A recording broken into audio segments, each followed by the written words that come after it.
বাস্কেটবলে Brooklyn নেটস বনাম warriors match নিয়ে উত্তাল নেট দুনিয়া। অনবদ্য খেললেন golden state warriors superstar Stephen Curry. বিরতির কয়েক মিনিট আগে স্টিফেন কারির একটি হাফ কোর্ট বুজার বিটারকে 20 পয়েন্টের ব্যবধান কমিয়ে দেয়।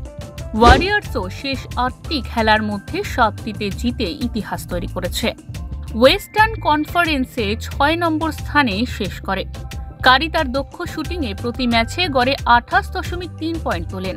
উল্লেখযোগ্যভাবে 27 ফেব্রুয়ারি অরল্যান্ডো ম্যাজিকের বিরুদ্ধে তিনি 56 পয়েন্ট তুলেছিলেন।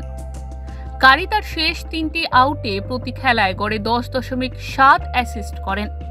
নেটের শুরুতেই প্রথম কোয়ার্টারের শেষে 35 থেকে 15 ব্যবধানে পিছিয়ে পড়ে ওয়ারিয়ার্স। তবে গোল্ডেন স্টেটকে ম্যাচে ফেরান কারি বড় সাফল্য এনে দেয়। দ্বিতীয় কোয়ার্টারের মাত্র 2 সেকেন্ড বাকি থাকতে দুইবারের এমভিপি নেটের মিড কোর্ট লোগোর কাছ থেকে 36 ফুট লম্বা একটি অনবদ্য শট নেন। ওয়ারিয়ার্সের অফিসিয়াল এক্স অ্যাকাউন্টে ক্লিপটি পোস্ট করা হয়েছে। ক্যাপশন দেওয়া হয়েছে, মিড কোর্ট থেকে স্টিভ কারি চলো। ভিডিওটি দ্রুত ভাইরাল হয়ে যায়। মাত্র 20 মিনিটের মধ্যে 1,50,000-এরও বেশি ভিউ হয়। 37 বছর বয়সে কারি প্রমাণ করেছেন যে তিনি এখনও এনবিএর সবথেকে মারাত্মক স্কোরারদের একজন। ওয়ারিয়ার্সের প্রধান কোচ স্টিভ কের তারকার ফিটনেসকে প্রশংসা করে বলেছেন, স্টেফ এখন দুর্দান্ত অবস্থানে আছে।